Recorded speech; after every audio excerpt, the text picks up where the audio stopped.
बिस्मिल्लाहिर्रहमानिर्रहीम। अस्सलाम वालेकुम नाज़रीन, प्रोग्राम खबर की खबर के साथ मैं हूँ आपका मेज़बान डॉक्टर बुलंद इकबाल। नाज़रीन, प्रोग्राम में सबसे पहले हम बात करना चाहेंगे ख़ास तौर पे जो असम्बली डिज़ोल्व होने जा रही है और आज रात में जो है ये असम्बली डिज़ोल्व कर दी जाएगी और इसके बाद जो है वो निगरां वज़ीर आला यानी वज़ीर आज़म का सेटअप आएगा।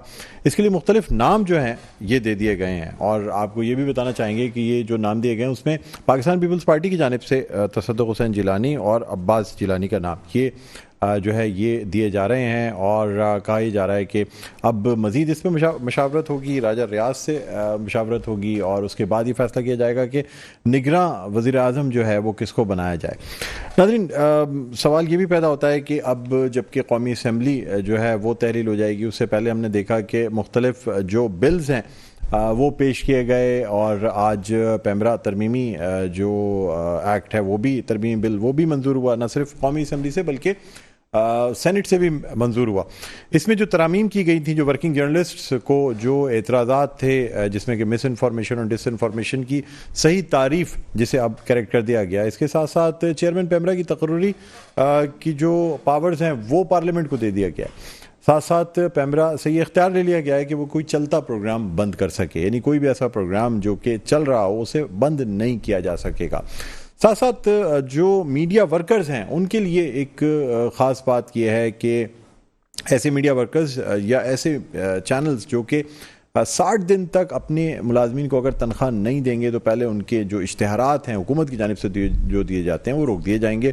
उसके बाद भी अगर वो चैनल अपने मीडिया वर्कर्स की तनख्वाह नहीं देगा तो फिर उसके ख़िलाफ़ जो है वो कंप्लेन काउंसिल ऑफ कंप्लेंट्स में लेके जाएगी और अगर काउंसिल ऑफ कंप्लेंट्स में वो चैनल जो है वो पैमरा को मुतमईन नहीं कर पाता तो फिर ऐसी सूरत में 1 करोड़ रुपए का जुर्माना भी होगा। ये तमाम जो चीदा नुकात थे इस बिल के, जो कि पहले जो है ये बिल पेश किया गया था, इस पर बड़ी बातचीत की गई और आज मरियम औरंगज़ेब ने मीडिया गैलरी में जाके सहाफ़ियों से गुफ्तगू भी की। उनका कहना था कि सहाफ़ियों की 3 दिन की बड़ी मेहनत रही इस पर वर्किंग जर्नलिस्ट की, लेकिन उन्होंने कहा कि अफसोस ये होता है कि बग़ैर सोचे समझे या बग़ैर पढ़े इस बिल को मुतनाज़ा बनाया गया। फिर भी इस बिल में जो तरामीम थी वो अब कर दी गई हैं, उसके बाद इस बिल को जो है सेनेट और नेशनल असम्बली से मंजूर कर लिया गया है। नाज़रीन, इसके साथ साथ आपको ये बताते चलें कि इसी तरह जो बाकी सूबाई असम्बलियाँ हैं वो भी डिज़ोल्व कर दी जाएंगी। आज रात कौमी असम्बली की तहलील की जो समरी है वो सदर मुमलिकत डॉक्टर आरिफ अलवी को भेज दी जाएगी और उसके बाद देखना ये होगा कि कब डॉक्टर आरिफ अलवी जो हैं वो अपनी इस डिस्क्रिप्शन को यूज़ करते हुए कब वो नोटिफिकेशन निकालते हैं, वरना 48 घंटे के बाद ये असम्बलियाँ जो हैं ये समझी जाएंगी कि ये जो हैं तहलील हो गई हैं। इसके अलावा नाज़रीन, आज की जो यानी जो प्रोग्रेस है या जो डेवलपमेंट्स हैं उसमें अब ये भी है कि अब चूँकि हुकूमत के अलविदाई अशाइये चल रहे हैं और इन अशाइयों में बड़ी बड़ी जो है ना डिस्कशंस हो रही हैं, ख़ास तौर पे निगरां सेटअप के हवाले से। बहरहाल हम इस हवाले से ही बात करेंगे और सिंध में जो निगरां सेटअप आना है उसके हवाले से भी बात करेंगे। हमारे साथ मौजूद हैं अली अजीज़ जीजी साहब, सीनियर सियासतदान हैं जिन्हें हम खुशामदीद कहते हैं प्रोग्राम में। अस्सलाम वालेकुम। जी वालेकुम। अली अजीज़ जी साहब खुशामदीद कहते हैं सर, बहुत बहुत शुक्रिया आपने प्रोग्राम के वक्त निकाला। शुक्रिया जी, थैंक यू जी, वेलकम। अच्छा सर, मुझे बताइएगा कि अब जबकि असम्बलियाँ जो हैं वो अपनी मंतकी अंजाम तक पहुँच रही हैं और डिज़ोल्व की जाएंगी, 3 महीने में इलेक्शंस का वक्त होगा, सर क्या समझते हैं निगरां वज़ीर आला सिंध के लिए आप कोई नाम आपकी जानिब से तजवीज़ किया गया है या अपोजिशन की जानिब से जो नाम दिए गए हैं कोई नाम फाइनल हुआ है सर?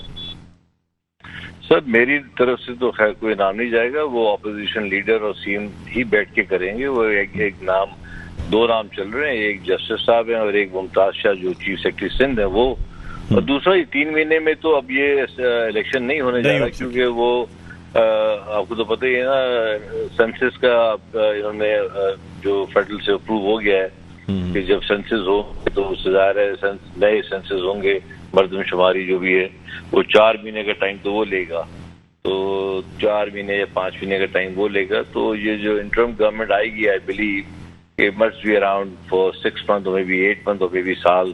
अब ये डिपेंड करता है कि कितनी जल्दी ये मर्दमशुमारी का ये सेंसस का जो इशू है इसको सॉल्व करते हैं और कितनी जल्दी ये कंप्लीट करते हैं। उसके बाद ही फिर इलेक्शन कमीशन डेट देगा इलेक्शन की। तो अभी तो ये 3 महीने वाला जो है वो तो चक्कर खत्म हो गया इस वक्त। ठीक है, तो अच्छा मुझे बताइएगा कि जो नई मरदमशुमारी है जो कि मंजूर कर ली गई है सीसीआई की तरफ से, आप समझते हैं कराची की सही मरदमशुमारी, लोगों को सही गिन लिया गया? क्या किया जी? मरदमशुमारी के लिहाज से जिस तरीके से कराची की 2 करोड़ 3 लाख आबादी जो है वो हुई है, और एमक्यूएम इस पर बड़ा क्रेडिट लेती है कि जी हमने 2 करोड़ आबादी करा दी, आप समझते हैं कराची की ये मरदमशुमारी ठीक रही है?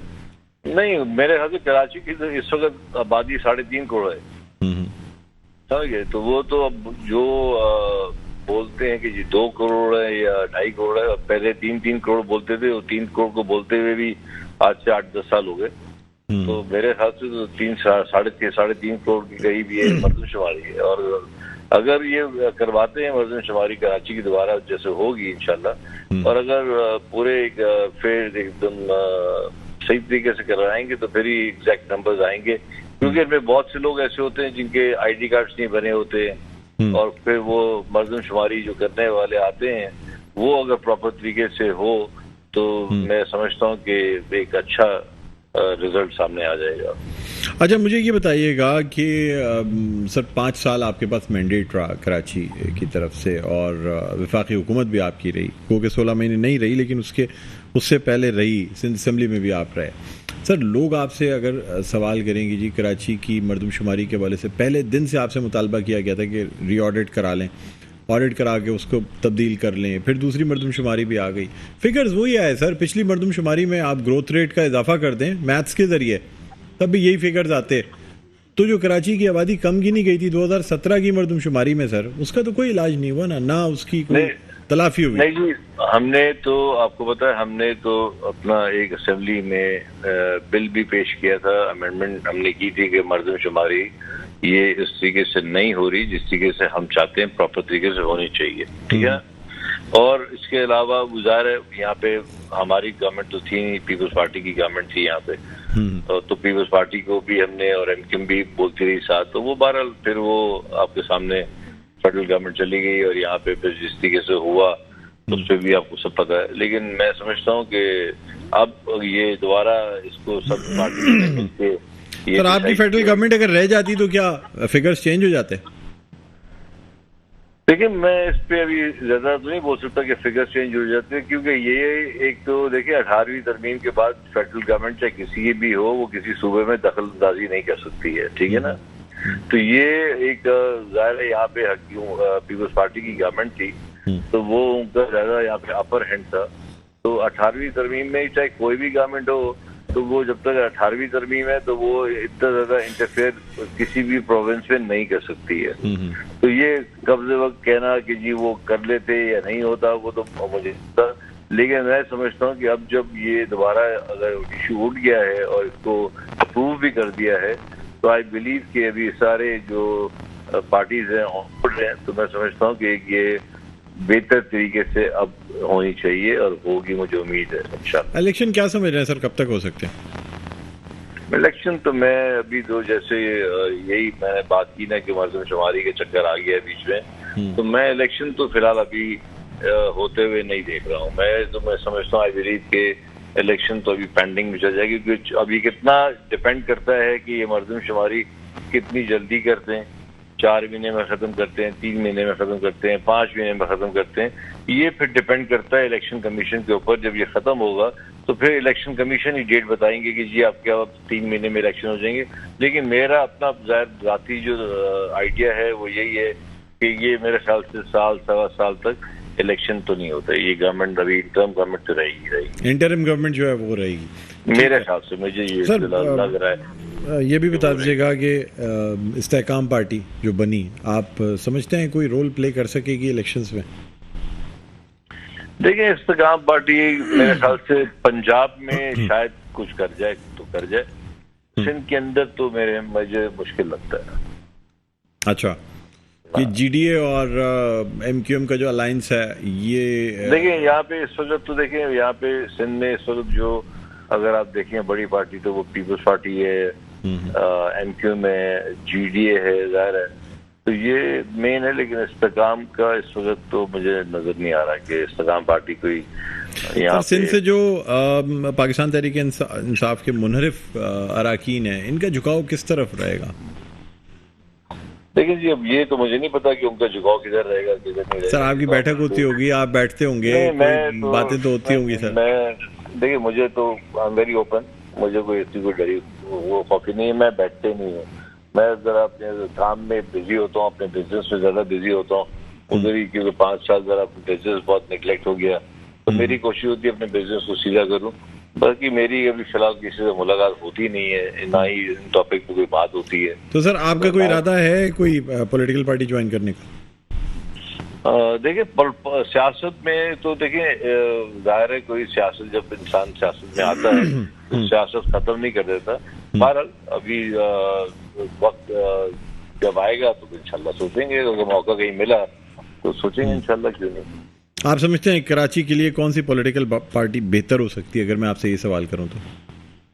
देखिए, कराची में तो देखिए इस वक्त पीपल्स पार्टी जो एक सिंध की बड़ी जमात है, यहाँ पे कराची में इस वक्त ज़ाहिर है NQM भी बड़ी पार्टी है इस वक्त, ठीक है ना। और अगर अब ये तो डिपेंड करता है इलेक्शन में, अब वोटर किधर जाता है किधर नहीं जाता। सर बल्दियाती इलेक्शन में आपने देखा होगा ना वोटर किधर गया। देखिए, बल्दियाती इलेक्शन एक अलग केस है और एक जो जनरल इलेक्शन है वो एक अलग चीज है। उनको दोनों को, बल्दियात को और जनरल इलेक्शन को आप कंपेयर नहीं कर सकते, इट्स टोटली डिफरेंट थिंग। अच्छा, तो बल्दियात, हाँ जी हाँ, तो बल्दियात में और उसमें जनरल इलेक्शन बहुत फर्क होता है। तो लेट्स सी अब वो लोग क्या फैसला करते हैं। मैं तो ये कहूँगा कि जो भी करें, कराची के अवाम फैसला करे कराची के हक के लिए। सिंध की कराची एक तो बड़ा शहर है सूबे सिंध का, और मैं तो कहता हूँ हमारे सूबे सिंध के लिए जो भी हो अच्छा फैसला हो, तरक्की हो, खुशहाली हो, अच्छा फैसला हो, जो भी हो करके। ठीक है, बहुत बहुत शुक्रिया अली अजीज जी साहब, आपने प्रोग्राम के वक्त निकाला। नाज़रीन, सीनियर सियासतदान अली अजीज जी हमारे साथ मौजूद थे। एक वक्फा लेंगे, वक्फे के बाद दोबारा आपकी खिदमत में हाजिर होते हैं। देखते रहिए प्रोग्राम खबर की खबर। जी नाज़रीन, वेलकम बैक। एक दो फिर आपको खुशामदीद कहते हैं प्रोग्राम में खबर की खबर। मैं हूँ आपका मेज़बान डॉक्टर बुलंद इकबाल। नाज़रीन, अब हम कुछ बात करेंगे पैमरा तरमीमी बिल के हवाले से, जो कि कौमी असम्बली और सेनेट दोनों से मुत्तफ़िक़ा तौर पर मंजूर कर लिया गया। और वफाकी वज़ीर बराए इंफॉर्मेशन जो हैं मरियम औरंगज़ेब, उनका ये कहना था कि जी साफ़ियों ने, वर्किंग जर्नलिस्ट ने 3 दिन भरपूर जद्दोजहद की और इसके बाद इसमें बहुत सी चेंजेस भी की गई, लेकिन साथ साथ उनका ये भी गिला था कि बिल को बग़ैर पढ़े और समझे इस किस्म से बिल को मुतनाज़ा बनाना जो है वो गलत था। बहरहाल इस बिल में क्या क्या तब्दीलियाँ की गई हैं और हुकूमत के ऐलान के बावजूद कि ये बिल वापस ले लिया जाएगा या नहीं, इसे पास कराया जाएगा, दोबारा क्यों पेश किया गया, इस पर हम बात करना चाहेंगे। इस वक्त हमारे साथ मौजूद हैं सीनियर सहाफ़ी हैं, सदर हैं PFUJ के, हम उनको खुशामदीद कहते हैं, GM जमाली साहब। अस्सलाम वालेकुम। वालेकुम सलाम। जी जमाली साहब, खुशामदीद कहते हैं सर, बहुत बहुत शुक्रिया प्रोग्राम के लिए वक्त निकाला आपने। थैंक यू आपका। जी जमाली साहब, मुझे बताइएगा सर कि ये जो तरमीमी बिल है, ये आप लोगों की तरफ से इज़हार तशक्कुर भी किया गया कि जी गवर्नमेंट ने ये वापस ले लिया है, ये पास नहीं होगा। फिर क्या हुआ, यकायक के बिल भी पास हो गया और अब वो कह रही हैं जी मामूली इसमें तरमीम भी कर दी गई है, अब शायद किसी को कोई एतराज़ ना हो, क्या कहेंगे आप? देखिए, सबसे पहले तो एक साफ अल्फाज की बात है कि हुकूमत ने गलत बयानी से काम लिया और कल उन्होंने ऐलान किया बाकायदा कि इस बिल को वापस ले लिया गया है। और ख़ास तौर पे जो इंफॉर्मेशन मिनिस्टर है मरियम औरंगज़ेब, मैं समझता हूँ कि उन्होंने साफ़ी बिरादरी के साथ धोखा किया और हमें बल्कि कौम के साथ धोखा किया, चूँकि उन्होंने ऐलान किया इसका ऑफिशियल तौर पर कि हमने ये बिल वापस ले लिया है और फिर तमाम स्टेक होल्डर्स के साथ बैठ के हम इसको रिव्यू करेंगे। लेकिन आज अचानक जो है उन्होंने ये बिल न सिर्फ पेश किया बल्कि उसको फौरी तौर पे मंजूर भी करा लिया। ऐसी क्या इस मुल्क में इमरजेंसी थी कि एक दिन सेनेट से और सेम डे कौमी असम्बली से ये बिल मंजूर हो गया, जबकि तरीकेकार बिल मंजूर करने का ये है कि कायमा कमेटी के पास जाता है जिसमें डिस्कशंस होती हैं, उसके बाद आता है। लेकिन आप ये देखें कि आधे घंटे में सेनेट से अप्रूव हो गया और उसके 1 घंटे में कौमी असम्बली से भी अप्रूव हो गया। तो इससे वाज़ेह होता है कि इनके इंटरेस्ट जो है वो कितने ज्यादा थे इसमें। तो हम Pakistan federal union of journalist की प्लेटफॉर्म से इसकी शदीद अल्फाज में मजम्मत करते हैं। इस तरह के किसी बिल को जिसमें पैमरा को यह अख्तियार दे दिया जाए कि वो रेगुलेटर बनने के बजाय जज बन जाए, तो हम उसको किसी सूरत कबूल नहीं करेंगे।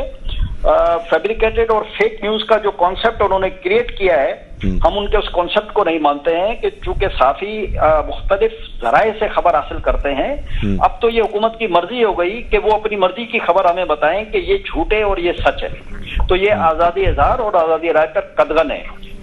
इसके हवाले से अगर आपको याद हो तो यूएन के साथ हुकूमत पाकिस्तान का एग्रीमेंट है कि आजादी इजहार आजादी राय पर कदगन नहीं लगाएंगे, लेकिन ये मैं समझता हूं कि उस यूएन के एग्रीमेंट की भी हुकूमत पाकिस्तान ने वायलेशन की है, और इस पर हम न सिर्फ पाकिस्तान में बल्कि पूरी दुनिया में इसके लिए आवाज उठाएंगे और इस बिल को किसी सूरत तस्लीम नहीं करेंगे। हुकूमत अपनी ताकत के जोर पे, अपने डंडे के जोर पे जो चाहे करे। साफियों ने पहले भी आजादी के लिए जदोजहद किए, कोड़े खाए, जेलों में गए, लेकिन अपनी हक की बात से पीछे नहीं हटे। और हम आपके चैनल के तवज्जुह से पूरे हुकूमत पाकिस्तान को बताना चाहते हैं कि हम आज भी अपने उसी अहद पर कायम है, आजादी इजहार आजादी राय पर कदगन नहीं लगने देंगे। और जो जोर जबरदस्ती। अच्छा जमाली साहब, ये जो कहा गया है कि जी इसमें तो इख्तियारात जो है कम किए गए हैं चेयरमैन पेमरा के, चलता प्रोग्राम वो रोक नहीं सकते हैं, चेयरमैन पेमरा की तकर्री को पार्लियामेंट के हाथ में दिया गया है, मिस इन्फॉर्मेशन और डिसइन्फॉर्मेशन की तारीफ जो है उसको भी, उसमें भी कुछ तब्दीलियां की गई हैं। क्या ये बात दुरुस्त है या जो नया बिल आया है वो बिल्कुल उसी तरीके का है जिस तरीके का प्रपोज किया गया था? साफियों की ज्यादातर खबरें गवर्नमेंट से मुतल्लिक होती हैं और यही जिन पार्लियामेंटेरियन का आप जिक्र कर रहे हैं ये इन्हीं की करप्शन को उजागर करते हैं, इन्हीं के जो काले करतूत होते हैं वो आवाम को दिखाते हैं। तो उन्होंने ये हथियार अपने पास रखा है। तो हम इसको तो किसी सूरत नहीं मानेंगे। हमसे जो बात हुई थी कि इंडिपेंडेंट एक बॉडी होगी जिसमें साफियों की, हमारा जो सबसे बड़ा मुतालबा था कि साफियों को इन्होंने एज ऑब्जर्वर उसमें रखने का जो ऐलान किया है। हमने कहा था कि साफियों को वोट राइट दिया जाए ताकि अगर किसी भी जर्नलिस्ट की, किसी चैनल की, किसी अखबार की कोई कंप्लेन आती है तो वो जो बोर्ड के 5 मेंबर हैं उसमें साफियों को इन्होंने सिर्फ ऑब्जर्वर के तौर पर रखा है, वोट राइट नहीं है, यानी कि डिसीजन उन्होंने अपने हाथ में रखा है। और पेमरा का ये काम नहीं है क्योंकि वो एक रेगुलेटरी इदारा है। पेमरा जो है वो जज नहीं बन सकता, पेमरा डिसीजन मेकर नहीं बन सकता।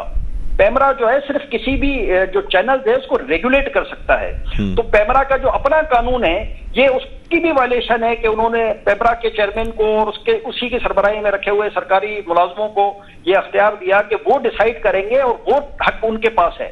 असल जो मसला है कि जो ऑब्जर्वर साफियों को उन्होंने उसमें रखा है। सर आपके ख्याल में ये जो तमाम चीजें की गई हैं ये क्या निगरां हुकूमत के लिए वो एक प्लेटफॉर्म देके जा रहे हैं कि निगरां हुकूमत कोई इख्तियार को ये चीजें रेगुलेट करती रहे, इसलिए कि अब असेंबली तो तहलील होने जा रही है, इस बिल से मौजूदा हुकूमत को क्या फायदा हासिल होगा? इस बिल से वो पाकिस्तान की साफी बिरादरी को खौफजदा करना चाहते हैं कि वो जब चाहें किसी को जेल में बंद कर दें, जब चाहें किसी को मुल्क की गद्दारी का सर्टिफिकेट बांटते फिरें, जब चाहें किसी पे जुर्माने लगा दें। तो ये जो बिल है ये बेसिकली साफियों को खौफजदा करने के लिए है और इसके नताइज कोई अच्छे नहीं निकलेंगे।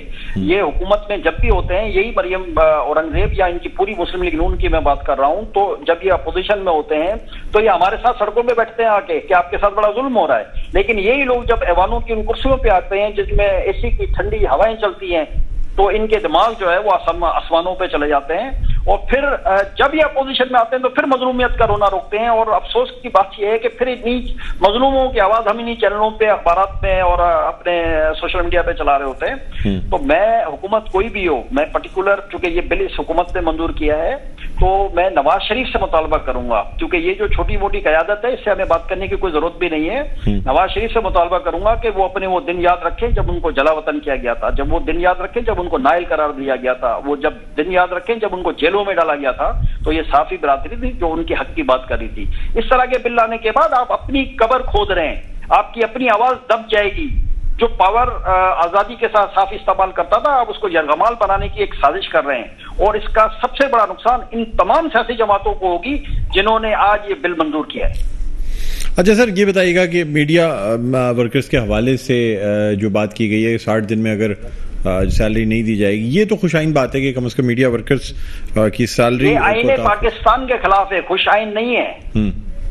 आईने पाकिस्तान ये कहता है कि मजदूर, बल्कि ये सुन्नत है, हदीस मुबारक है कि मजदूर की मजदूरी उसके पसीना सूखने से पहले अदा कर दी जाए। आप लोग कहते हैं कि 30 दिन का जो वक्त है वो आईने पाकिस्तान में लिखा हुआ है। ये इन्होंने इस बिल के जरिए आईने पाकिस्तान की उस शिक की भी वायलेशन की है कि 60 दिन में देंगे। नहीं सर, 60 दिन में अगर ना दे सका चैनल, लेकिन सर कुछ ग्रेस पीरियड तो होता है ना। देखें 30 दिन में सैलरी पूरी होती है, उसके बाद ये 30 दिन का मजीद टाइम है, वरना पैमरा फिर 1 करोड़ रुपए का फाइन भी कर सकता है इसके चैनल के ऊपर अगर ये अदायगियां ना की गई तो। ये एक जो चंद मालकान है, ये उनकी एक माफिया है जिन्होंने मरियम औरंगजेब के साथ मिलके इस बिल को मंजूर कराया। ये हम उन सबके नाम जानते हैं। 2 दिन से जो है वो मुस्तकिल कॉलें कर रहे हैं कि बड़ी मेहरबानी करें तो ये करें तो वो करें, तो इन सबको रिफ्यूज कर दिया गया था। लेकिन चूंकि चैनल मालकान के धंधे हैं इनके साथ, तो लिहाजा जो है ये अपने उन 2 नंबर कामों को प्रोटेक्ट करने के लिए इस तरह की चीजें ला रहे आए। जी जमाली साहब, मेरी आवाज सुन सकते हैं? लॉज अगर आप पढ़ें तो लेबर लॉज में इजाजत नहीं है कि आप 30 दिन से 31 दिन करेंगे। ठीक। तो हर शिक पे अगर हम बात करेंगे, एक शिक इसमें अगर आप देखें 17 या 19 है, मुझे इस वक्त याद नहीं है, वो ये कहता है कि ये हमें बताएंगे कि मुल्क का गद्दार कौन है और वफादार कौन है, ये डिसाइड करेंगे हमारे बारे में। तो हम इनको ये बताना चाहते हैं कि ये आप डिसाइड नहीं करेंगे, ये पाकिस्तान का अवाम डिसाइड करेगा। जब फ्यूचर में आपके ऊपर तकलीफ आएगी तो आपको फिर एहसास होगा कि ये आपने क्या बिल मंजूर किया है। इससे पहले इमरान खान भी इस तरह का बिल, आपको याद होगा, पीका का बिल उन्होंने जो है वो ऑर्डिनेंस, जी जी जी, कितनी देर लगी थी जब हम हाईकोर्ट इस्लामाबाद गए थे, तो पहली हेयरिंग पे जो है, चूंकि वो अगेंस्ट द आइन था, तो पहली हेयरिंग पे जो है उस बिल को उड़ा दिया गया था। वो हमारी पिटीशन थी, मैं उस पर पिटिशनर था। बात यह है कि ये कोई भी हुकूमत हो, वो ये समझती है कि हम ताकत के बल पे कोई भी काम कर सकते हैं, तो ये इनकी खुशफहमी है। कई कवानीन आपने देखे होंगे ये इन्होंने मंजूर किए, और फिर जो है जब प्रेशर आता है तो फिर ये मजबूर हो जाते हैं और फिर रोने गाने लगते हैं कि हमारे ऊपर तो कहीं और से प्रेशर था, इस वजह से हमने ये बिल मंजूर किया। तो कहीं और का प्रेशर हमें बर्दाश्त करना आता है, हमें इनसे हिसाब भी लेना आता है। इंशाल्लाह आप देखेंगे, आज हमने सिर्फ एक प्रेस रिलीज जारी किया है, लेकिन वक्त के हिसाब से आहिस्ता आहिस्ता, चूंकि अब ये मजलूम बनेंगे ना, ये तो आज चले जाएंगे रात को सारे, तो अब ये चाहते हैं कि हम केयर टेकर हुकूमत जो भी आए उसके लिए प्रॉब्लम्स क्रिएट करें। तो ये उनके लिए प्रॉब्लम क्रिएट नहीं होगी। ये तमाम सियासी जमातें जिन्होंने सिवाय जमात इस्लामी का जो सेनेटर मुश्ताक है उसके अलावा तमाम जमातों ने इसकी हिमायत की है। तो हम जो है ये समझते हैं सर इसमें कानूनी चाराजोई भी करेंगे, कोर्ट जा रहे हैं आप पहले? अदालत जाएंगे, इसमें कोई शक नहीं, हमने ऐलान किया है ऑफिशियल। ठीक है, ठीक है, बहुत बहुत शुक्रिया जीएम जमाली साहब, आपने प्रोग्राम की वक्त निकाला। नाज़रीन, सीनियर सहाफ़ी और सदर PFUJ जीएम जमाली हमारे साथ ऑनलाइन मौजूद थे। एक वक्फे के बाद दोबारा आपकी खिदमत में हाजिर होते हैं। देखते रहिए प्रोग्राम खबर की खबर। जी नाज़रीन, वेलकम बैक। एक दफ़ा फिर आपको खुशामदीद कहते हैं प्रोग्राम में खबर की खबर। मैं हूं आपका मेज़बान डॉक्टर बुलंद इकबाल। नाज़रीन, अब हम कुछ बात करना चाहेंगे जो 16 महीने PDM की हुकूमत के रहे और आज रात असम्बली तहरील करने की जो समरी है वो सदर मुमलिकत को भेज दी जाएगी। मुख्तलिफ जमातें जो हुकूमत का हिस्सा रहीं और इस हुकूमत को डिफेंड भी करती रहीं, लेकिन बाद में PDM में कुछ अपने अंदर भी हमें दरारें पड़ती हुई नज़र आईं, कुछ इख्तलाफात भी नज़र आए। बहरहाल ये तमाम चीज़ें जो हैं अब इस 16 महीने के बाद ये हुकूमत जो है अपने मंतकी अंजाम की तरफ जा रही है। इसी हवाले से नाज़रीन हम बात करना चाहेंगे। इस वक्त हमारे साथ मौजूद हैं समी सवाती साहब, सीनियर रहनुमा हैं जमीयत उलमा इस्लाम फजल रहमान ग्रुप के, हम उन्हें खुशामदीद कहते हैं। अस्सलाम वालेकुम। वालेकुम अस्सलाम। समी साहब, बहुत बहुत शुक्रिया सर, प्रोग्राम की वक्त निकाला है। बहुत शुक्रिया डॉक्टर साहब। जी समी सवाती साहब, क्या कहते हैं सर? अब हुकूमत जो है वो अपने इख्तिताम के करीब है, असम्बलियाँ अपने इख्तिताम के करीब हैं, तहलील होने जा रही है। हालांकि पहले कहा गया था कि असम्बलियों की मुद्दत पूरी होने देंगे, तहलील नहीं करेंगे, लेकिन शायद 1 महीना दरकार था। 90 दिन में इलेक्शन मुमकिन बनाने थे, लेकिन अब तो ऐसा नहीं लगता कि 90 दिन में इलेक्शन होंगे। क्या कहेंगे आप? बिस्मिल्लाहिर्रहमानिर्रहीम। सबसे पहले तो मैं आपका डॉक्टर साहब शुक्रिया अदा करता हूँ। बात दरअसल ये है कि मौजूदा हुकूमत ने अपने वादे के मुताबिक जिस तरह अदम एतमाद की तहरीक की कामयाबी के बाद ये जिम्मेदारियां हुकूमत की संभाली थी और मुख्तलिफ वसी और जिहती सियासी जमातों का एक इत्तेहाद PDM की सूरत में मार्ज़ वजूद में आया और वो सारे मामला संभाले। और मैं समझता हूँ कि जिस तरह के कंडीशंस के अंदर इन सियासी जमातों के कंधों पर जिम्मेदारी आई कि जब मुल्क जो है वो बिल्कुल ग्रे लिस्ट के करीब था, लेकिन हिकमत अमली ऐसी अपनाई गई कि अल्हम्दुलिल्लाह आज हम ये कह सकते हैं कि निगरान हुकूमत अगर अच्छी माशी पॉलिसियों को तसलसल दे तो कम अज कम जो है वो हम ग्रे लिस्ट से तो निकल चुके हैं और एक अच्छे माशी सफर की तरफ जो है मुल्क को गामजन कर दिया है। बात दरअसल ये है कि जहां इलेक्शन की बात हो तो इलेक्शन के लिए मौजूदा हुकूमत पर बहुत ज्यादा नश्तर बरसाए जा रहे थे कि हुकूमत शायद चिमटी रहे इक़्तिदार से। तो मैं समझता हूँ कि अल्हम्दुलिल्लाह हमने वक्त से पहले ये सारी चीजें अपने कंधों से उतार दी हैं और तमाम सियासी जमातें और जिस तरह के हालात आपके सामने हैं कि तमाम जो PDM में शामिल इत्तेहादी जमातें हैं वो तमाम इस बात पर मुत्तफिक हैं के निगरान हुकूमतों के हवाले ये सारा निजाम किया जाए और उसके बाद जो है वो फिर इलेक्शन कमीशन का काम है। और हमारा भी यही मुतालबा है कि फिल फॉर इलेक्शन होने चाहिए और इलेक्शन की तारीख का ऐलान होना चाहिए। सर लेकिन फिल फॉर इलेक्शन इस वक्त मुमकिन नहीं नजर आते ना। अगर मरदमशुमारी के हिसाब से हल्का बंदियां की जाएंगी, डिलिमिटेशंस होंगी, उसके बाद फिर नई वोटर लिस्टें बनेंगी, 4 से 3-4-5 महीने तो इलेक्शन कमीशन को इसी में दरकार होंगे, ज़्यादा टाइम भी लग सकता है। फिर मुल्की हालात, मौसमी असरात, ये तमाम चीज़ें होते हुए आप नहीं समझते सर कि आजकल मुल्क में इलेक्शन आइन के बजाय हालात के लिहाज से इलेक्शंस जो है ना वो हालात वाक़या डिसाइड करते हैं कि इलेक्शन कब होने हैं? क्या कहेंगे? देखिए, मरदमशुमारी का फैसला तो मौजूदा हुकूमत का नहीं था, गुज़श्ता हुकूमत ने इसका फैसला किया था और 2022 के अंदर जो है वो ये सारी चीजें उन्होंने तय की थी और उन्होंने ही फैसला ये लिया था कि हम जो है वो मरदमशुमारी करेंगे। अब जाहिर मरदमशुमारी, नई मरदमशुमारी पर अगर इलेक्शन कराने हैं, जिस तरह के अक्सर बेशतर सियासी जमातों का ये मुतालबा है, तो जाहिर सी बात है कि उसमें इलेक्शन कमीशन को वक्त दरकार होगा और वो सारे जो नई हल्का बंदियां होंगी उसके लिए तो उनको यकीनन वक्त दरकार होगा।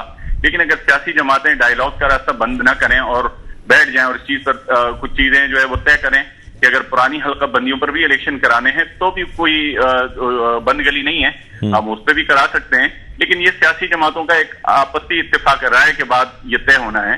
इसलिए मैं समझता हूँ कि जमीयत उलमा इस्लाम का मौक़िफ़ बहरहाल वाज़ेह है और जमीयत उलमा इस्लाम ने हर सूरत जो है वो हम अगर अपने महकमा जो जमीयत उलमा इस्लाम को महकमे मिले उन पर अगर मैं मुख्तसर सी डॉक्टर साहब आपकी इजाजत से बात करूं तो जमीयत उलमा इस्लाम को वजारत मवासलात मिली और वजारत मजहबी उमूर, हज ऑपरेशन हमने 2 किए हैं अल्हम्दुलिल्लाह और दोनों हज ऑपरेशन, पिछले हज ऑपरेशन के अंदर मुफ्ती अब्दुल शकूर साहब शहीद जो नहीं है अपनी जिम्मेदारियों पर, अब उनके जगह जो है वो तला महमूद साहब थे, तो उनकी भी एक मिसाली कारकर्दगी रही कि उन्होंने जो है वो पहली दफा पाकिस्तान की तारीख में वो जो है वो हाजियों को जो है वो उनके हज ऑपरेशन की मद में जो रकम बची वो उनको 1.5 लाख से शुरू होकर जो है वो जिनकी जितनी अमाउंट बनती थी वहाँ होटलिंग और रेजिडेंशियल के हिसाब से तो वो सारे रिफंड कर दिए। और इसी तरह से वजारत, लेकिन पाकिस्तान को कोटा वापस भी करना पड़ा, एप्लीकेशंस पूरी नहीं आई महंगाई की वजह से और कोटा जो है वापस हुआ।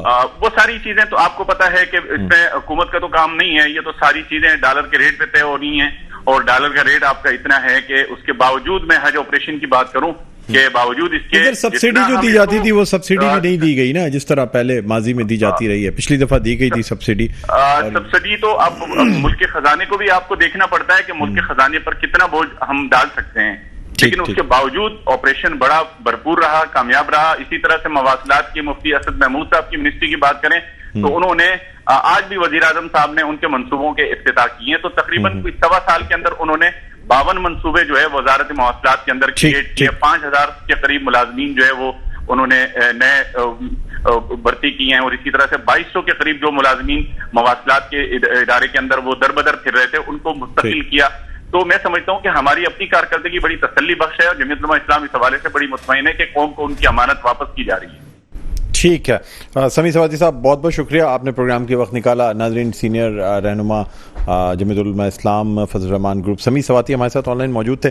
प्रोग्राम का तो अपने इख्तिताम पर पहुंचता है, मुझे बुलंद इकबाल को इजाज़त दीजिए, अपना बहुत ख्याल रखिएगा, अल्लाह हाफ़िज़।